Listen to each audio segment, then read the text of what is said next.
You see, they always underestimate women like me.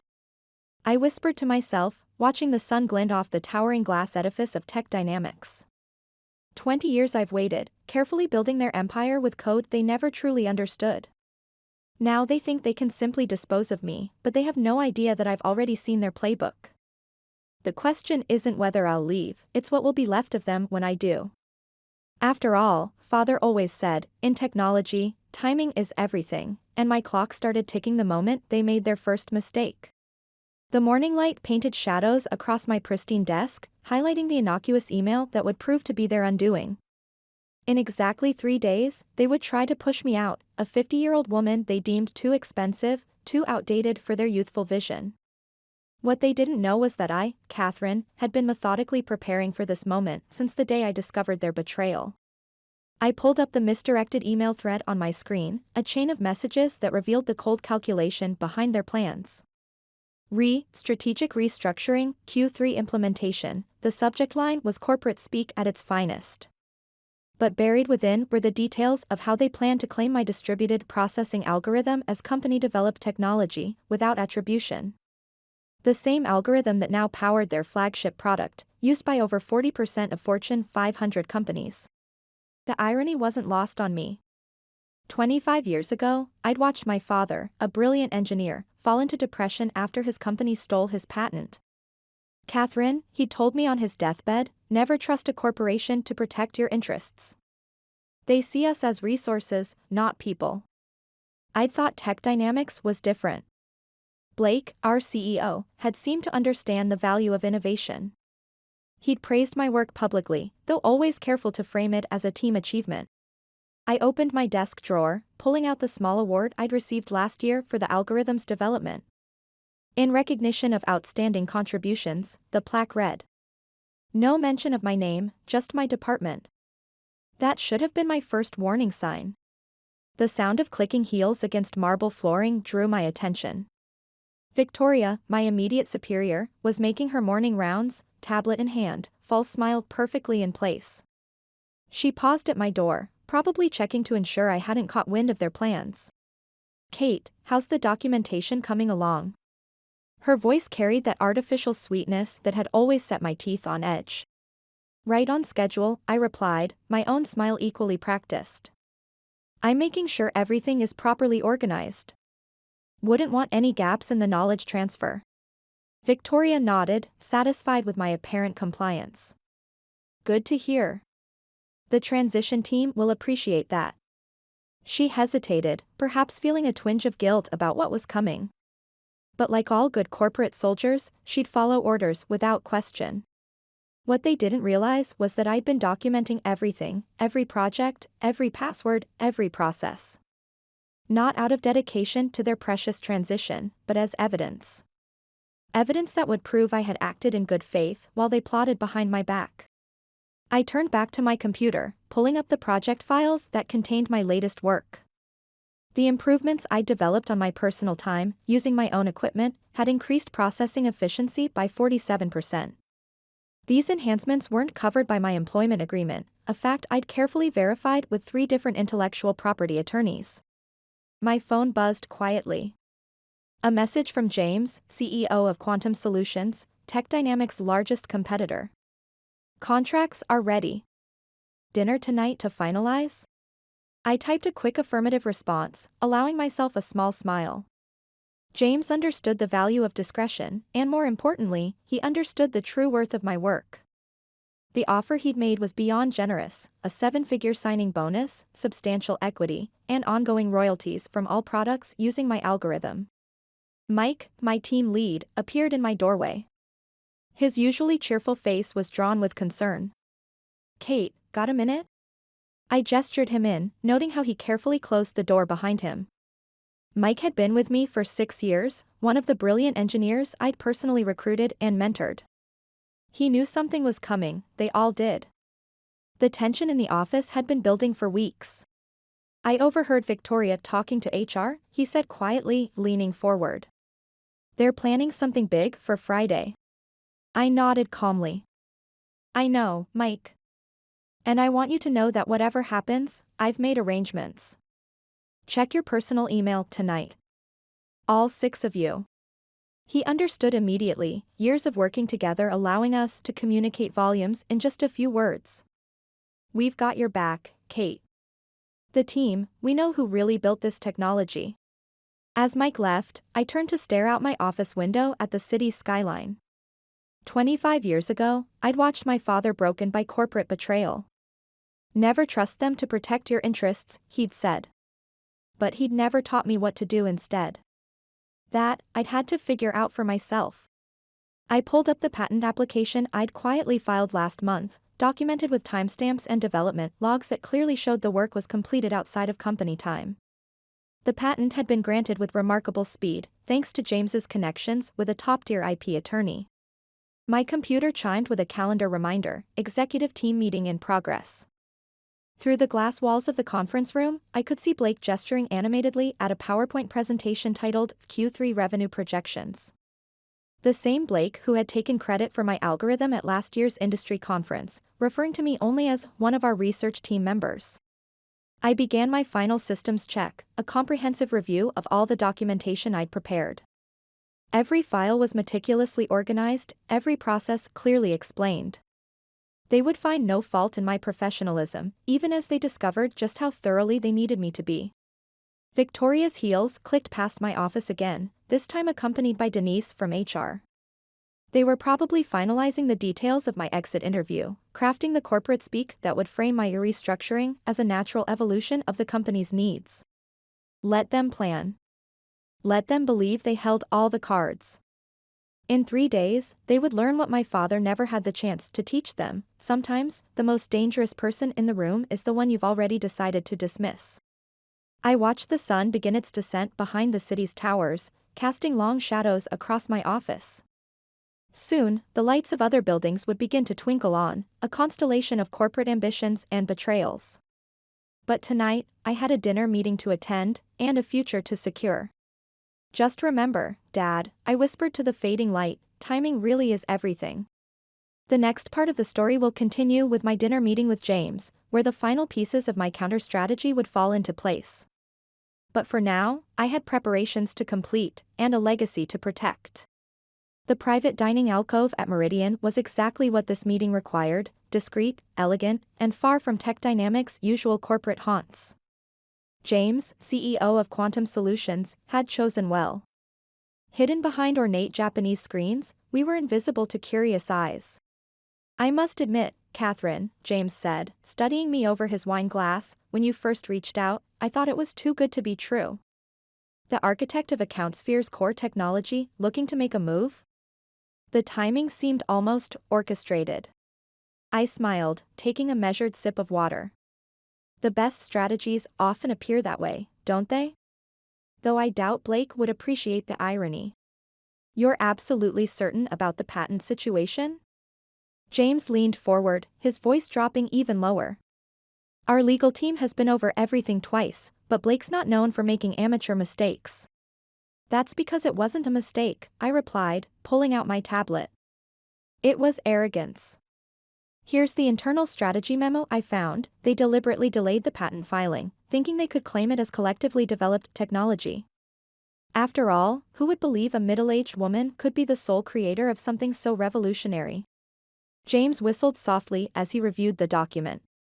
And they have no idea you've already patented the enhanced version? Blake sees technology as a marketing tool. He never understood the architecture beneath the interface. The improvements I've developed increase processing efficiency by 47%, and every line of code was written on my personal equipment, outside of work hours. The waiter appeared with our appetizers, forcing a pause in the conversation. James waited until we were alone again before pulling out a sleek leather portfolio. The final contracts, as discussed, he said, sliding them across the table. Chief Innovation Officer, starting immediately after your departure from Tech Dynamics. The compensation package includes the signing bonus we discussed, equity stakes, and the royalty structure for your patent. I reviewed the documents carefully, though I'd memorized the key terms days ago. The numbers were staggering, a base salary 5 times my current compensation, stock options that could be worth millions, and royalties that would ensure my financial independence for life. There's one more thing, James added, his expression serious. Your team, the 6 engineers you mentioned. We're prepared to offer them all senior positions.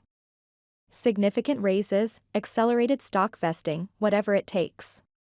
I want them to know they're valued. Something tightened in my chest, not quite emotion, but a recognition of justice about to be served. They'll appreciate that. They've been loyal beyond measure. Speaking of loyalty, James said, a glint of curiosity in his eyes, I have to ask, why wait?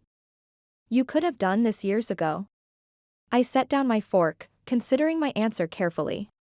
Have you ever played chess, James? He nodded, intrigued by the apparent non sequitur.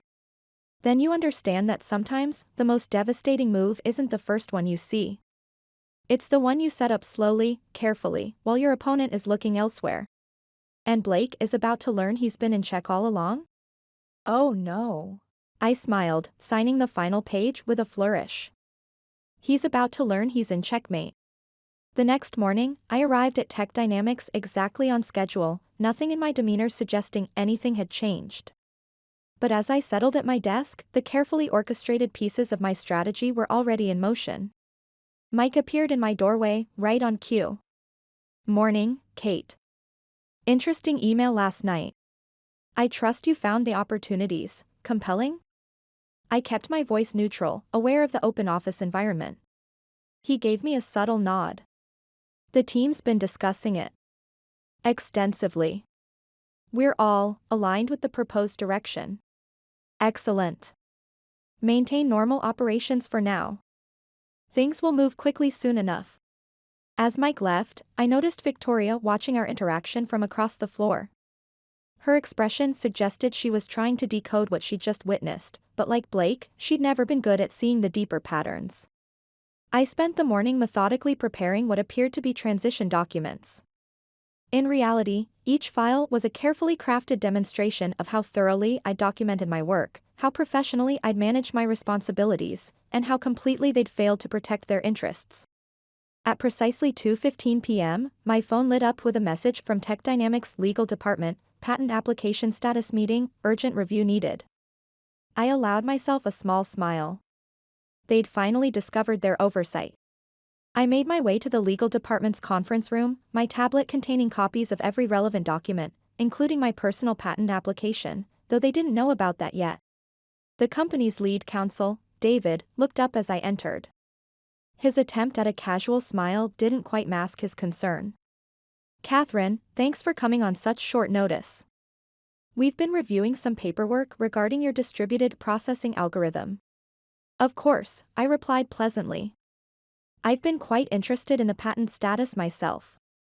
Has there been any progress since my inquiry last month? David shifted uncomfortably. Yes, about that. We've encountered some administrative complications. But I want to assure you we're handling everything appropriately. I'm sure you are, I said, my voice carrying just a hint of steel. Though I admit I'm curious about the strategy memo from 3 months ago, the one discussing how to file the patent without specific inventor attribution? The color drained from David's face. I'm not sure what memo you're referring to. No?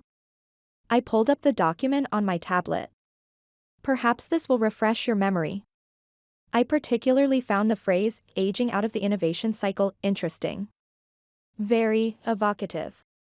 For the next hour, I watched David's growing realization that their legal position was far weaker than they'd assumed. Every question he asked revealed another layer of their vulnerability. Every document he referenced had been anticipated and countered in my preparation. By the time I left the legal department, word of the meeting had already reached Blake's office.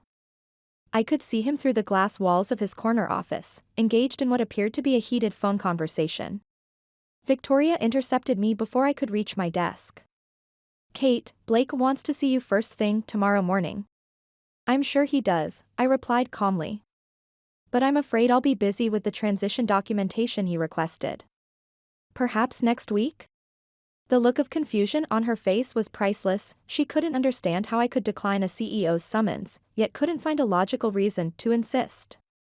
After all, wasn't documenting everything exactly what they wanted? That evening, as the office emptied, I sent a series of carefully timed emails. To my team, confirming our next steps. To James, updating him on the day's developments. And to my personal attorney, instructing him to proceed with the next phase of our strategy. Tomorrow would bring the formal announcement of my restructuring. But tonight, as I looked out over the city lights from my soon-to-be former office, I felt only a deep sense of satisfaction. The pieces were all in place, the timing perfect, the outcome inevitable. The game is simple, Dad, I whispered to the darkness, remembering our long-ago chess lessons. You just have to be willing to sacrifice a few pieces to protect your most valuable asset, yourself. In less than 24 hours, Blake would learn the true cost of underestimating me. But for now, I had one more night of preparation, one more set of moves to finalize.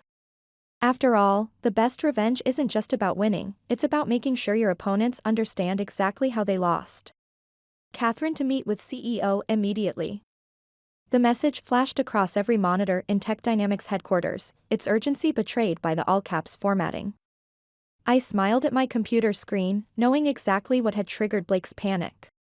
The morning news had just dropped. Quantum Solutions acquires revolutionary processing algorithm, welcomes creator as Chief Innovation Officer. The industry blogs were already buzzing, tech analysts scrambling to understand the implications. Tech Dynamics stock had plunged 17% in the first hour of trading. I took my time gathering my belongings, watching the chaos unfold through the glass walls. Blake was pacing in his office, his face turning an interesting shade of red as he barked into his phone. Victoria was rushing between departments, her usual composed demeanor cracking under pressure. Kate. Mike burst into my office, his eyes bright with barely contained excitement. Have you seen the news? Yes. I kept my voice level, though I couldn't quite suppress a smile. I trust everything is prepared on your end?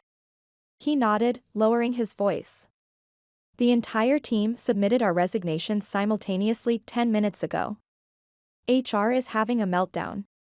Through the glass walls, I could see Denise from HR frantically waving papers at her assistant.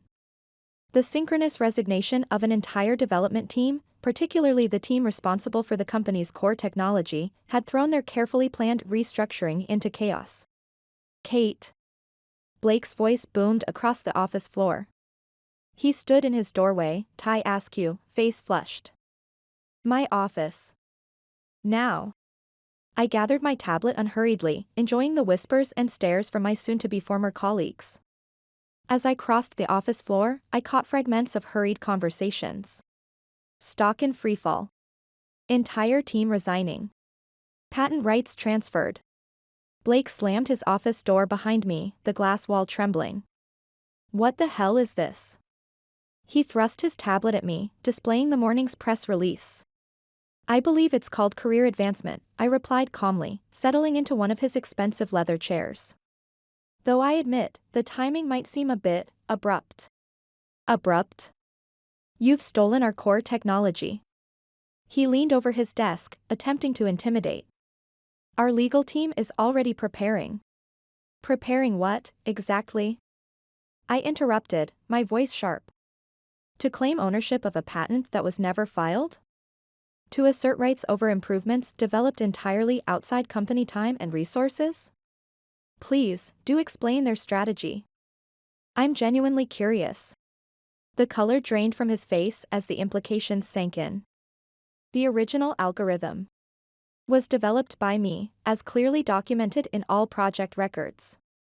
Records that show, quite explicitly, how the company failed to protect its interests by never filing the patent application. An oversight that became rather convenient when you decided to push me out. We were restructuring. Yes, let's talk about that restructuring. I pulled up the misdirected email thread on my tablet. Particularly this fascinating discussion about claiming the technology as collectively developed, without specific attribution. Tell me, Blake, how do you think the board will react when they learn you deliberately delayed the patent filing as part of a strategy to eliminate the actual inventor? A bead of sweat rolled down his temple. Through the glass walls, I could see Victoria hovering anxiously, watching our confrontation. What do you want? Blake's voice had lost its commanding edge. Want? Oh, Blake. I stood slowly, smoothing my jacket. I don't want anything from Tech Dynamics. Everything I want, I've already secured. What you should be asking is what you're about to lose. As if on cue, my phone buzzed with a notification. I glanced at it, allowing a small smile to play across my lips. Ah, Perfect timing. Your 3 largest clients have just requested emergency meetings to discuss their contracts. It seems they're concerned about Tech Dynamics' ability to maintain account sphere without the algorithm's creator. Or her team. The team. Blake's eyes widened as the full impact hit him. You took the entire development team? They're not cargo, Blake. They're brilliant professionals who made their own choices when presented with better opportunities. Opportunities that recognize their true value. A commotion outside drew our attention. Through the glass walls, we could see Denise hurrying toward Blake's office, waving what appeared to be more resignation letters. That would be the secondary development team, I commented. They've apparently decided their futures lie elsewhere as well. Amazing how quickly news travels in tech circles. Blake slumped into his chair, the reality of his situation finally sinking in. Without the algorithm, without the development teams, account sphere, the product that generated 60% of Tech Dynamics revenue, was effectively dead. The board is calling an emergency session, he said, his voice hollow. They want explanations. I'm sure they do. I moved toward the door. I'd be particularly interested in how you explain the stock price dropping another 12% in the last hour. But then, market timing was never your strong suit, was it? Victoria intercepted me as I left Blake's office. Kate, please. There must be some way to work this out. Work what out, Victoria? The discrimination? The theft of intellectual property? Or perhaps your fascinating memo about the benefits of younger, more adaptable team structures? She flinched, recognizing her own words from the strategy document. Check your email, I advised. The industry blogs are starting to run stories about Tech Dynamics' cultural problems. Your name features rather prominently in several first-hand accounts. The elevator doors opened to reveal James, flanked by Quantum Solutions' legal team. The timing, like everything else this morning, was perfectly choreographed. Catherine, he nodded professionally, though I caught the glint of appreciation in his eyes. Are you ready to begin the transition meetings? Of course. I turned to Victoria, whose face had gone pale. Please inform Blake that Quantum Solutions team is here to discuss licensing terms. Though given the market's reaction this morning, he might want to consider more dramatic options. As we walked through the office, I could feel the stares of my former colleagues. Some looked shocked, others impressed, and a few, particularly the older women who had faced similar discrimination, seemed quietly satisfied. Your timing was impeccable, James murmured as we entered the conference room. The market reaction exceeded even our most optimistic projections. Timing is everything in tech, I replied, remembering my father's words. That, and understanding the true value of what you've created. Through the glass walls, I could see Blake being summoned to an emergency video conference with the board. Victoria was stress-smoking on the balcony, her carefully maintained composure shattered. And in the development wing, empty desks told the story of a mass exodus that would cripple Tech Dynamics for years to come. One more thing, James added, sliding a tablet across the table. The industry's leading tech blog just went live with an in-depth piece about corporate discrimination and intellectual property theft. They're calling it the algorithm of justice. I allowed myself a genuine smile as I watched Tech Dynamics' stock price continue its free fall. Sometimes, the best revenge isn't just about winning, it's about changing the game entirely. And as I looked around the table at my new team, seeing the excitement and respect in their eyes, I knew this was more than revenge. This was revolution. One tragic mistake, Blake, I said softly, watching the former Tech Dynamics CEO fidget nervously across the conference table. You thought the algorithm was your greatest asset. But you never understood what it really meant. 1 year had passed since my departure, and now Blake sat before me, a broken man seeking redemption. Tech Dynamics stock had plummeted 75%, their major clients had fled, and their once gleaming headquarters was up for sale. "We'll pay anything," he said, his voice barely a whisper. "Name your price." I leaned back, savoring the moment. "You still don't get it, do you? This meeting isn't about money." The doors opened and James entered, followed by a stream of reporters and industry analysts. Blake's eyes widened in confusion. "Welcome everyone," I announced, standing. "Thank you for joining us for this historic announcement." Blake started to rise, but James's subtle head shake kept him in place. He was about to become part of something much bigger than his own downfall. "Today," I continued, "Quantum Solutions isn't just announcing a merger or an acquisition. We're announcing a complete revolution in how tech companies value and protect innovation." The cameras flashed as I unveiled the Catherine Collins Innovation Charter, a new industry-wide framework for protecting inventors' rights and preventing corporate intellectual property theft. "And our first signatory," I smiled, sliding the document toward Blake, "will be Tech Dynamics." The room erupted in camera clicks and murmurs. Blake stared at the paper, understanding dawning in his eyes. This wasn't just about his company's survival, it was about changing the entire system that had enabled his abuse of power. "Sign it, Blake," James said quietly. "Or tomorrow's headlines will detail how you refuse to protect innovators' rights even after everything that's happened." As Blake's trembling hand signed the document, I thought of my father. This moment wasn't just my victory, it was vindication for every innovator who had ever been silenced, sidelined, or stolen from. The next morning, my new office at Quantum Solutions headquarters was buzzing with energy. Mike burst in, waving a tablet. "Have you seen this? The Innovation Charter is trending worldwide. 12 major tech companies have already signed on." I nodded, watching the sunrise paint the city gold. "And Blake's public confession?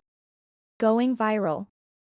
His detailed account of how Tech Dynamics systematically suppressed and stole innovations, it's changing everything. The industry is in shock. That afternoon, I stood on a different stage, this time addressing a packed auditorium at the Women in Innovation Summit. But instead of just sharing my story, I was announcing something unprecedented.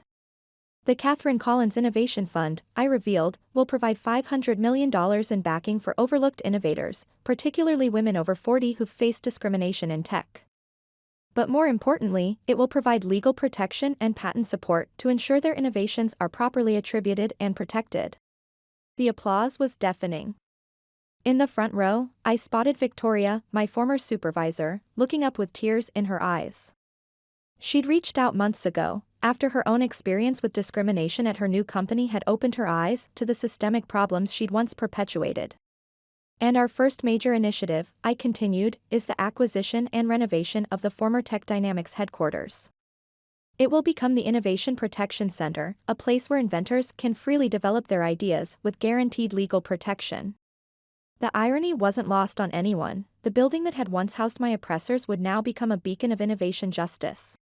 Later that evening, at the celebration gala, James raised his glass in a toast. To the woman who didn't just get revenge, she changed the game entirely.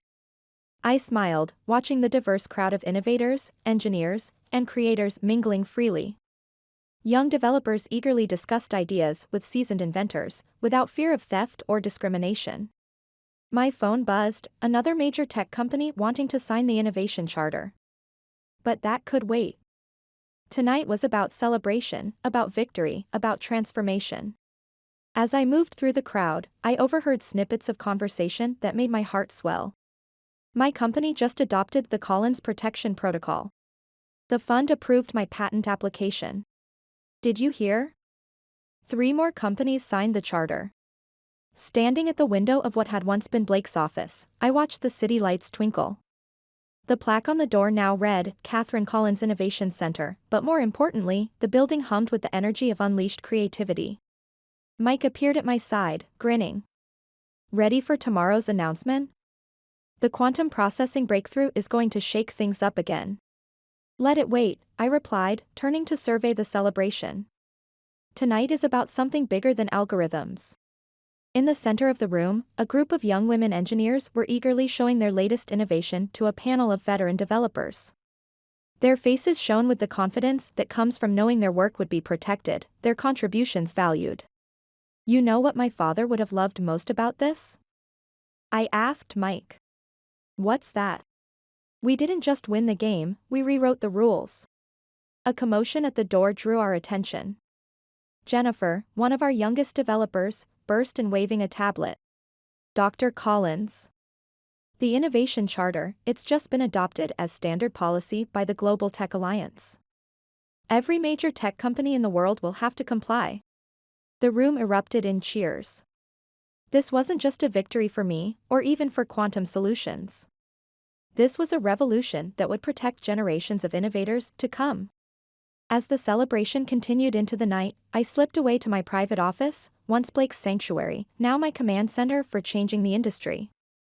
On the wall hung my father's original patent application, now framed alongside the first copy of the Innovation Charter. We did it, Dad, I whispered. We didn't just get justice, we made sure no one would ever have to fight this battle again. My phone buzzed one final time, a message from James. Blake just gave a full interview exposing every company that ever stole innovations. The industry will never be the same.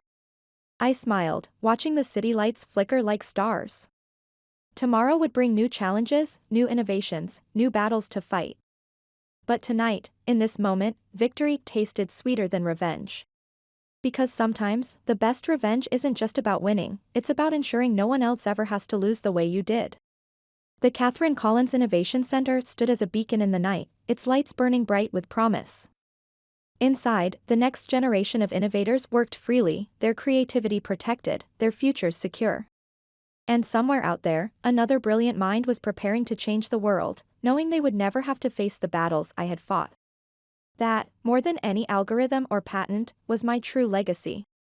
The future belonged to the innovators now, all of them, regardless of age or gender. And I had made sure it would stay that way. Forever.